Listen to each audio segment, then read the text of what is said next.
नमस्कार दोस्तों, OCN network में आपका स्वागत है। मैं हूं ओमकार चौधरी। सिर्फ महाराष्ट्र में नहीं या सिर्फ दिल्ली में नहीं, कोलकाता में भी डायरेक्ट इनडायरेक्ट वे में धुआंधार बैटिंग चल ही रही है, रुकने का नाम नहीं ले रही है।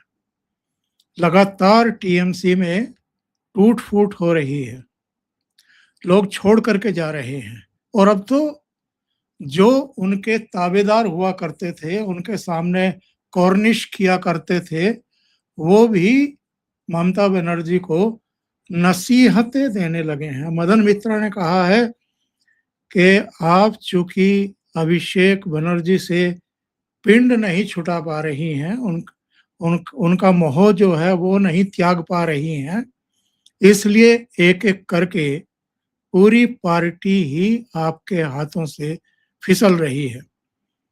और मदन मित्रा को तो बिल्कुल एक समय इनका कट्टर समर्थक माना जाता था और बहुत लंबे समय तक वो रहे भी हैं। और भी कई घटनाएं हुई हैं। सीधे जुड़ गए हैं कोलकाता से पंकज विश्वास जी, और दर्शकों से अभी ये निवेदन है शुरू में ही, उनका जो चैनल है पॉलिटिकल डेली, उसको आप सपोर्ट करें, सब्सक्राइब भी करें। पंकज जी, बहुत स्वागत है। नमस्कार। नमस्कार सर जी। तो क्या-क्या घटनाक्रम हुए हैं और कौन-कौन और छोड़ करके गया है ममता बनर्जी को, और क्या-क्या नसीहतें मिल रही हैं आजकल ममता जी को?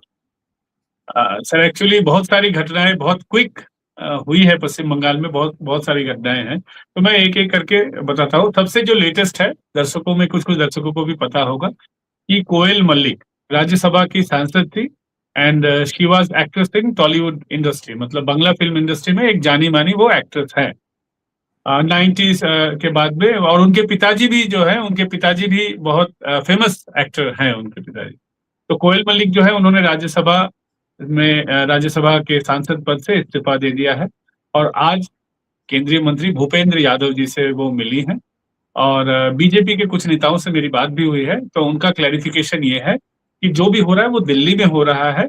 उन्होंने स्पष्ट रूप से ये नहीं कहा है कि कोयल मल्लिक इस दिन ज्वाइन करने वाली है, लेकिन सूत्रों से जो पता चल रहा है या ऑफ कैमरा वो जो बता रहे हैं कि कोयल मल्लिक भी बीजेपी ज्वाइन करने वाली है और उनको भी राज्यसभा से जिताया जाएगा। उनके पास भी बहुत टाइम था, इसलिए ही जो राज्यसभा में जिस तरीके से लोगों को रेजिग्नेशन दिलवाया जा रहा है, फिर बीजेपी से जिस तरीके से पश्चिम बंगाल विधानसभा के विधायकों या इलेक्शन होगा, या अगर तृणमूल कांग्रेस अगर मान लीजिए कि अगर किसी को कैंडिडेट करना चाहती है तो वो बात अलग है। लास्ट जो 3 लोगों का जो चुनाव हुआ था उसमें तो कोई इलेक्शन हुआ नहीं, क्योंकि रितोब्रतो साइड से भी कोई कैंडिडेट नहीं था और इधर से भी कोई कैंडिडेट नहीं है। अगर कोयल मल्लिक के टाइम पे भी अगर कोई कैंडिडेट नहीं रहेगा तो वो डायरेक्टली चली जाएंगी, तो उनको भी फिर भाजपा से टिकट दिया जाएगा, ये सूत्रों के हवाले से खबर है। और इसके बाद एक और बिग शॉट है, मनीष शुक्ला उनका नाम है, वो पश्चिम बंगाल सरकार में मंत्री भी थे और ममता बनर्जी के काफी करीबी माने जाते थे। हालांकि उनको तृणमूल कांग्रेस में जब लिया गया था, जब ममता बनर्जी ने उनको तृणमूल कांग्रेस का टिकट दिया था, उस समय इसको लेके काफी बवाल हुआ था।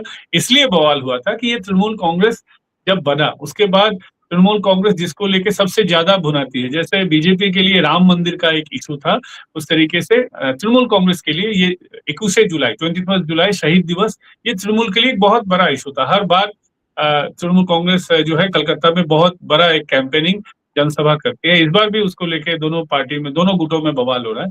तो उस समय गोली चलवाने ये जो मास्टरमाइंड बताया जाता है वो मनीष गुप्ता जी को बताया जाता है। वो उस समय पश्चिम बंगाल में ज्योति बसु के सरकार में वो स्वराष्ट्र सचिव थे, होम डिपार्टमेंट में वो सचिव थे। तो कहा जाता है कि उनके ही ऑर्डर पे गोली चला था और ममता बनर्जी ने बाद में कमीशन भी बनवाया था 21 जुलाई 1993 का जो घटना हुआ था, जिसमें बहुत सारे लोग मारे गए थे, कुछ लोग मिसिंग भी थे, 13 लोग शायद 13 लोग मारे गए थे और बहुत सारे लोग मिसिंग थे। तो उसमें ना ज्योति बसु को बुलाया गया था ठीक तरीके से, ना बुद्धदेव भट्टाचार्य का क्या रोल था इसको ये किया गया था, और ना मनीष गुप्ता तो मंत्री ही थे तो उनको क्या बुलाएंगे।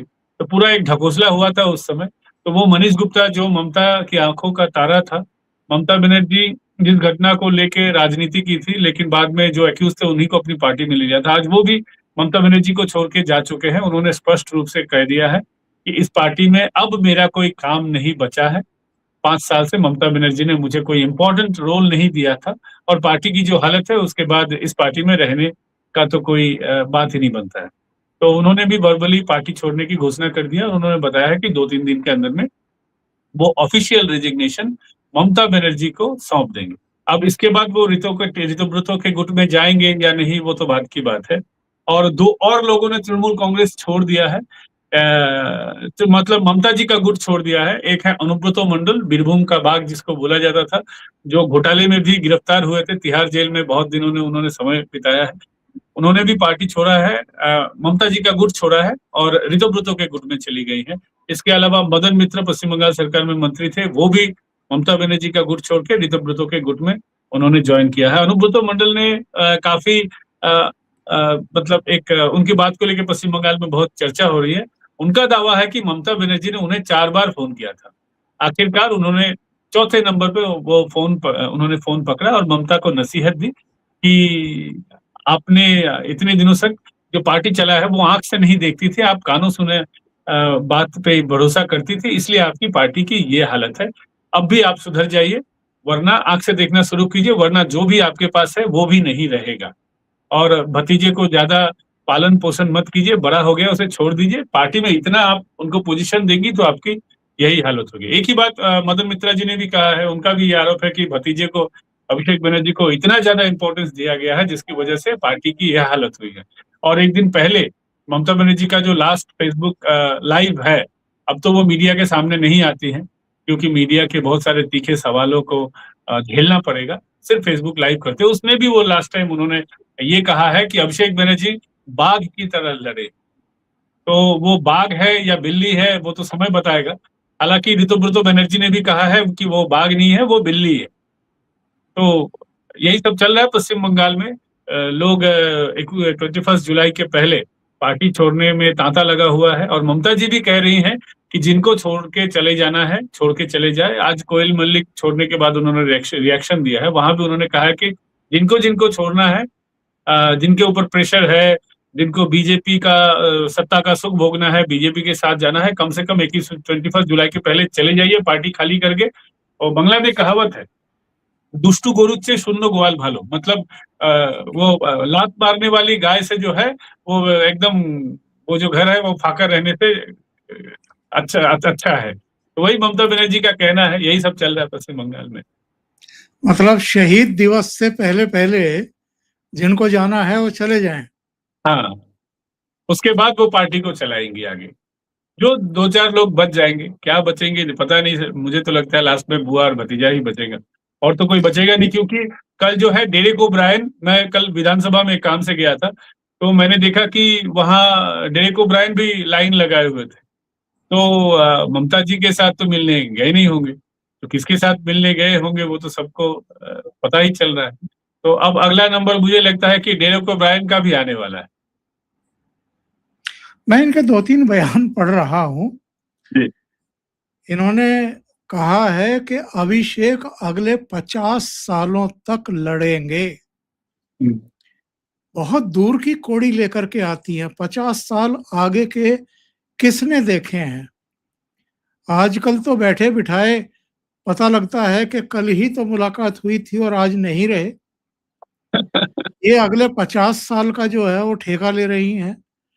दूसरे, इनका एक बयान है कि बीजेपी चाहती थी मुझे हार्ट अटैक आ जाए। और है एक और इनका बड़ा अजीबोगरीब बयान है। कह रही हैं कि बीजेपी ने गद्दारों को चुना है क्योंकि उसके पास संगठन नहीं है, इसलिए हमारे लोग चाहिए। तो ये हुआ क्या है? उद्धव ठाकरे कहते हैं जो छोड़ के जाते हैं उनको के गद्दार हैं। अब ममता बनर्जी ने भी यही कहना शुरू कर दिया कि जो छोड़ करके जा रहे, मतलब ये लोग अपने गिरेबान में नहीं झांकते, अपनी कमियों को नहीं देखते, अपनी खानदान शाही को, जो वहां उनका पुत्र मोह, यहाँ इनका भतीजा मोह, तो इसकी वजह से पार्टी बर्बाद हुई है, ये नहीं देखेंगे कभी। सर ऐसा है कि ममता बनर्जी ने तो दूसरी पार्टी के लोगों को ही, या पार्टी जिनका तृणमूल कांग्रेस को बनाने में या सीपीएम के खिलाफ आंदोलन करने में जिनका इम्पोर्टेंस नहीं था, उन लोगों को लाके ममता बनर्जी ने तो उनकी ताजपोशी की थी। अब देखिए अमित मित्रा को उन्होंने अर्थ मंत्री बनाया था, तो फाइनेंस मिनिस्टर बनाया था। तो अमित मित्रा तो कोई पॉलिटिक्स से जुड़े तो इंसान थे नहीं, अचानक उनको लाके पार्टी में वन ऑफ द मतलब सरकार में इतना बड़ा पोस्ट उन्होंने दे दिया था। और शौकत मोल्ला सीपीएम का एक छोटा सा गुंडा था, उनको भी पार्टी में लाया, विधायक बनाया ममता बनर्जी ने। सुजीत बोस आज गिरफ्तार होकर जेल में है। सुजीत बोस सीपीएम के गुंडे थे, उनको लाके ये बनाया। इस तरीके से सर अगर नाम ले तो सैकड़ों नाम इस तरीके से आएंगे कि ममता बनर्जी ने जिनको दूसरी दूसरी पार्टियों से लिया। कांग्रेस से तोड़ के लिया, कांग्रेस से तो तोड़ के उनकी पार्टी बनी थी। सीपीएम से लिया जिसकी कोई जरूरत ही नहीं थी। तो ममता बनर्जी ने तो पार्टी को खड़ा ही किया है कि दूसरी पार्टी के लाशों पर। अब वही ममता बनर्जी बोल रही है कि बीजेपी के पास आइडियोलॉजी नहीं है, उनके पास लोग नहीं, इसलिए मेरे लोग को वो तोड़ के ले जा रहे। तो ममता बनर्जी ने क्या किया था? राजनीति में तो नया कुछ नहीं है, कांग्रेस भी दूसरी पार्टी से लोगों को लेती है, ये भी ली थी, बीजेपी ने भी लिया है। हालांकि ममता बनर्जी ने एकदम दागी लोगों को लिया था। सुजीत बोस गुंडा आदमी था, शेख शाहजहां एकदम दागी गुंडा था, फिर जितने इतने लोग थे, रज्जाक मोल्ला वो भी कोई दूध का धुला हुआ तो था नहीं। तो ममता बनर्जी ने जिन लोगों को लिया, मैक्सिमम दागी लोगों को लिया है। बीजेपी तो कम से कम अभी तक, कल की मैं नहीं कह सकता, मैं बीजेपी के लिए डिफेंस नहीं करूंगा, लेकिन अभी तक जिन लोगों को लिया है, मान लीजिए कोयल मल्लिक के खिलाफ तो कोई आरोप नहीं है। आज भी ममता बनर्जी जब उनको टारगेट कर रही थी, बोलने के लिए ममता बनर्जी ये बोलने को बाध्य हो गई कि ये अच्छी एक्ट्रेस थी और मुझे बताकर ही वो गई। तो उनके खिलाफ ममता बनर्जी भी कोई आरोप नहीं लगा पा रही, तो छोड़ ही दीजिए। बाद बाकी जिन लोगों को लिया गया है, सिर्फ एक प्रकाश चिकबराई छोड़ के किसी के खिलाफ कोई मैक्स राजनीति में बयानबाजी हो सकता है, लेकिन पुलिस कंप्लेन कुछ ज्यादा तो इन लोगों के खिलाफ नहीं है, ना सुष्मिता देव ना सुखेंदु शेखर राय। प्रकाश चिकबराई के खिलाफ वो कंप्लेन वगैरह है, या उनके खिलाफ बीजेपी के लोगों ने ही बयानबाजी की। लेकिन ममता बनर्जी जिस तरीके से दागी लोगों को लेती थी, एंटी पार्टी, मनीष गुप्ता जिन्होंने ममता बनर्जी की वो रैली जो हुई थी उसके ऊपर गोली चलाया था। ममता बनर्जी दावा करती थी कि उनके भी दाएं बाएं गोली चली थी, उनका सर फोड़ दिया गया था, सैकड़ों बार बोल चुकी है। तो जिसके इशारे पे उस दिन गोली चली थी, जिसके इशारे पे ममता बनर्जी के ऊपर अटैक हुआ था, ममता बनर्जी ने फिर उनको क्यों लिया था? तो ममता बनर्जी को अपने गिरेबान में झांकना चाहिए। बीजेपी तो फिर भी फूंक फूंक के लोगों को ले रही है, किसको लिया जाए, किसको नहीं लिया जाए, किसको किस तरीके से दूसरी पार्टी में रख देना है, नहीं लेना है। तो बीजेपी तो इतना सोच समझ के एक्शन ले रही है, वो तो सीधे सीधे पार्टी में ले लेती थी, सीपीएम के वाले लोगों को ले लेती थी, उनकी आइडियोलॉजी के साथ ममता बनर्जी की आइडियोलॉजी क्या मैच करती थी? सीपीएम का तो फिर भी छोड़ दीजिए, कुछ आइडियोलॉजी था, भला हो बुरा हो। इनका क्या आइडियोलॉजी था? इनके संविधान में भी कोई आइडियोलॉजी नहीं लिखा हुआ है। तो ममता बनर्जी को सबसे पहले अपने गिरेबान में झांकना चाहिए, फिर बीजेपी को नसीहत देना चाहिए। और अभिषेक बनर्जी की कौन सी मुसीबत नहीं बढ़ी है अभी? सर अभिषेक बनर्जी के खिलाफ ये हुआ है कि पश्चिम बंगाल के दक्षिण 24 परगना जिले में विष्णुपुर एक थाना है, वहां पर एक बच्ची के माताजी पिताजी ने कंप्लेन किया है कि उनकी बच्ची का जो है एक हाथ काटना पड़ा, और वो सेवाश्रय कैंप में गई थी। अभिषेक बनर्जी जो कैंप चलाते थे, उस कैंप में उनका इलाज हुआ था, और इलाज सही से नहीं हुआ, इसके वजह से उनका जो है बच्ची का एक हाथ काट के फेंकना पड़ा है। तो उन्होंने जो है विष्णुपुर थाने में इस एफआईआर दर्ज कराया है। तो जब ये स्वास्थ्य मंत्री को पता चला है, तो उन्होंने कहा है कि डॉक्टर शारदत्त मुखर्जी ने उन्होंने रिएक्शन दिया है कि सरकार इसकी जांच करवाएगी कि किस तरीके से एक तो जांच चल ही रहा है, सेवाश्रय में किस तरीके से मिसयूज हुआ है। जो डॉक्टर नहीं थे, जो कंपाउंडर थे, नर्स थे, उनको भी डॉक्टर बना के वहां पे ये करवाया गया है, मतलब इलाज करवाया गया है। जो होम्योपैथ के जो चिकित्सक थे, जो आयुर्वेदिक चिकित्सक थे, उनसे एलोपैथ का जो है दवाई बांटा गया है वहां से। फिर दवाई जो दिया गया है वो भी मतलब सही दवाई नहीं दिया गया, किसी दूसरे, जो दवाई दूसरे रोग के लिए जरूरी होता है उसको किसी दूसरे रोगी को दे दिया गया है, एक्सपायर्ड मेडिसिन दिया गया है, और जो फेक मेडिसिन दिया गया है। इस तरीके से बहुत सारे आरोप है। तो वो तो चलेगा ही, और इस बच्ची का जो बच्ची के माता पिता जी का भी जो कंप्लेंट है वो भी सरकार उसकी जांच करेगी और उसको भी अलग रूप से प्रायोरिटी दिया जाएगा, ऐसा स्वास्थ्य मंत्री जी ने आज बताया है। तो अभिषेक बनर्जी पहले से ही बुरा फंसे हुए थे और इसमें और नया एफआईआर हुआ है, और चूंकि स्वास्थ्य मंत्री इस कंप्लेन को देख रहे हैं तो लग रहा है कि और ज्यादा इसमें कड़ा कार्रवाई होगा। मैं 40-41 दिन पहले बीबीसी पर जो एक लेख प्रकाशित हुआ था उसका ये मत्था दिखा रहा हूं। ममता बनर्जी के सामने टीएमसी को टूट से बचाने के लिए अब क्या है विकल्प, आगे क्या करेंगी? इन 40 दिनों में बचा पाई क्या? और क्या अभी भी उनकी बचाने की कोई नीयत है? वो तो सीधा चैलेंज कर रही हैं लोगों को कि अभिषेक बनर्जी को तो मैं नहीं छोड़ूंगी। अभिषेक बनर्जी तो अगले 50 साल तक संघर्ष करेंगे, जिनको जाना है वो जाए। सर, राजनीति में लोग अपने माता पिता बच्चे की बलि दे देते हैं, और ये तो सिर्फ भतीजा है, लेकिन इतना प्यार एक भतीजे से क्यों हो रहा है ये समझ में नहीं आ रहा, जब आरोप गंभीर है।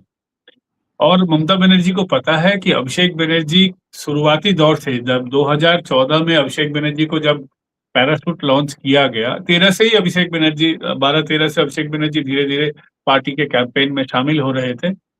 3 नंबर 4 नंबर, कभी कभी आखिरी में उनको स्पीच डिलीवरी के लिए उनको इम्पोर्टेंस दिया जाता था, लेकिन 2014 के बाद जिस तरीके से उनको पैराशूट लॉन्च किया गया, इम्पोर्टेंट पोस्ट दिया गया, पहले युवा तृणमूल युवा नाम का एक विंग बना के अलग से उनके लिए एक विंग बनाया गया, जो पार्टी के ये संविधान में तो था ही नहीं।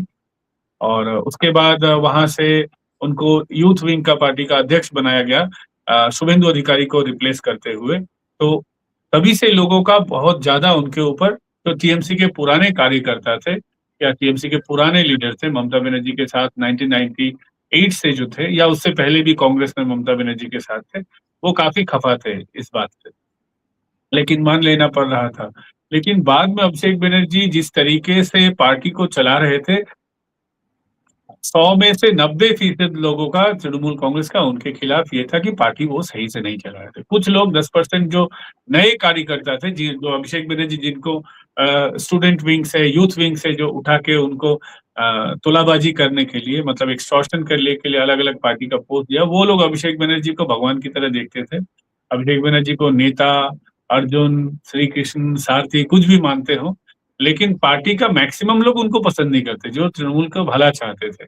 और पुराने लोग जो थे, जो एक्चुअल टीएमसी से, जो सिर्फ पैसा कमाने के लिए पार्टी में नहीं थे, जो सीपीएम का अत्याचार सहे थे उस जमाने से, जो लोग थे वो उनको पसंद नहीं करते। फिर भी ममता बनर्जी कॉन्टिन्यू उनको सपोर्ट करती गई। एक बार ममता बनर्जी ने तो ये तक कह दिया था कि अभिषेक बनर्जी, वो 1993 का ही वाकया, जिस समय ममता बनर्जी ने दावा किया था कि उनको जो है वो 21 जुलाई के रैली में उनको चोट लगी थी, तो उसके बाद ममता बनर्जी बोल रही थी कि उस समय अभिषेक बनर्जी का 2 साल का उम्र था, तो वो 2 साल की उम्र में वो टीएम से कांग्रेस का फ्लैग लेके अकेला रैली कर रहे थे। अकेला रैली करते हुए को बोल रहे थे कि दीदी के मारले कैनो, जवाब चाहिए, जवाब दाओ। तो इस तरीके से ममता बनर्जी उनको बैकअप करते। और पूरा पुलिस का जो पुलिस प्रशासन को तो अभिषेक बनर्जी ही चलाते थे। वो जितना ट्रांसफर होता था वो अभिषेक बनर्जी के इशारों पे होता था। एक जमाने में मुकुल रॉय के इशारे पे होता था, उसके बाद अभिषेक बनर्जी ने वो पूरा सिस्टम टेक ओवर कर लिया था। पूरा प्रशासन अभिषेक बनर्जी पैरेलल प्रशासन चलाते थे। तो ममता बनर्जी सब जानती थी, सब देखती थी, लेकिन फिर भी उनको सपोर्ट करती थी। और आज इसी के कारण पार्टी की ये हालत है। एक तो पार्टी का कोई आइडियोलॉजी तो है नहीं, जिस आइडियोलॉजी की वजह से कुछ लोग, सरकार चले जाने के बाद पार्टी टूटती है, ये सच है। या 2021 में भी बीजेपी जब पावर में नहीं आ पाई थी तो बहुत सारे लोग इधर उधर छिटक गए थे, लेकिन आइडियोलॉजी एक कोर न्यूक्लियस होता है जिसके वजह से लोग, पार्टी में कुछ लोग रुक जाते हैं। ममता बनर्जी का कोई आइडियोलॉजी नहीं, और ऊपर से अभिषेक बनर्जी का अत्याचार। अभी भी वो अभिषेक बनर्जी को जो है अपनी पोस्ट से नहीं हटा रहे। तो जो पुराने लोग हैं, जो नए भी है, पुराने सारे लोग, जो नए लोग थे उनको तो पता चल गया है, तो अब पार्टी तो पावर में है नहीं, तो अब तो पैसा उठा नहीं पाएंगे, तो वो तो खुद उसके वजह से चले गए, क्योंकि सारा सिस्टम उनका पैसे का था। और जो पुराने लोग थे वो रितोब्रतो के गुट में चले गए हैं मैक्सिमम लोग। लेकिन ममता बनर्जी फिर भी, उनकी राजनीति समझ, पहले तो मैं मानता था कि पश्चिम बंगाल छोड़ दीजिए, कम से कम भारत में भी ममता बनर्जी है टॉप 5 लीडर में आएंगी, कम से कम पॉलिटिकल सेंस के वजह से। लेकिन अब लग रहा है कि ममता बनर्जी का पॉलिटिकल सेंस शायद कुछ नहीं था, पहले भी नहीं था। कुछ लोग उनको सलाह देते होंगे जिसकी वजह से ममता बनर्जी उसी तरीके से एक्ट करती थी। अब तो ममता बनर्जी पूरी तरीके से एक बेवकूफ ही दिखती। लेकिन ये तो कह रही थी कि मैं पूरे देश में घूमूंगी, आजाद परिंदा हूं, अब तो इंडिया अलायंस को मजबूत करूंगी। ये तो टीएमसी को नहीं बचा पा रही है। सर, कांग्रेस के बहुत सारे नेताओं ने स्पष्ट कर दिया है कि ममता बनर्जी को वो अपनी पार्टी में शामिल नहीं करेंगे। हालांकि सोनिया गांधी ने प्रस्ताव दिया था।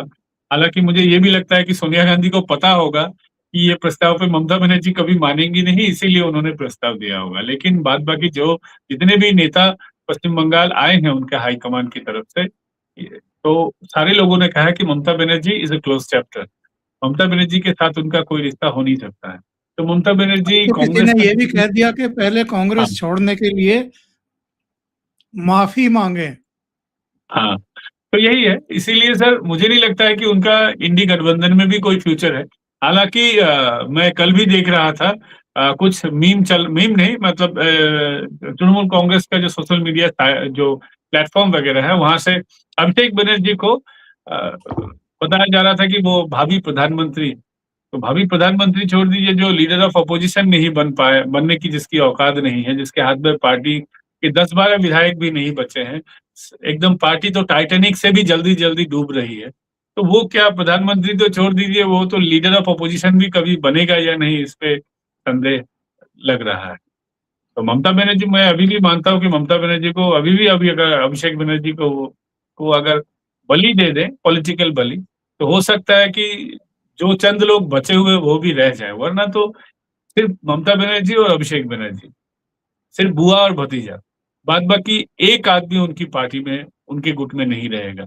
क्योंकि अदालत से भी झटके पे झटके पड़ रहे हैं। अलीपुर अदालत ने बता दिया है कि ऋतु ब्रुतो का फ्रैक्शन ही असली तृणमूल कांग्रेस है। अकाउंट से कुछ पैसा वैसा कुछ चंद दिनों के लिए यूज कर पा रही। अगर वो चैलेंज हो जाएगा तो हो सकता है कि अलीपुर अदालत का जो राय आया है उसके हिसाब से वो पैसा भी ममता बनर्जी को रुक जाए। तो ममता बनर्जी के सामने तो कोई ब्राइट फ्यूचर है नहीं, सिर्फ प्रॉब्लम्स ही प्रॉब्लम्स है। पंकज जी, बहुत बहुत धन्यवाद इतना समय निकालने के लिए, अपडेट करने के लिए। और दर्शकों से निवेदन है, आपको ये चर्चा अच्छी लगी हो तो लाइक का बटन दबा दें, वीडियो को शेयर करें। चैनल अभी तक सब्सक्राइब ना किया हो तो जरूर कर लें। बहुत बहुत धन्यवाद। बहुत बहुत नमस्कार। धन्यवाद सर, नमस्कार।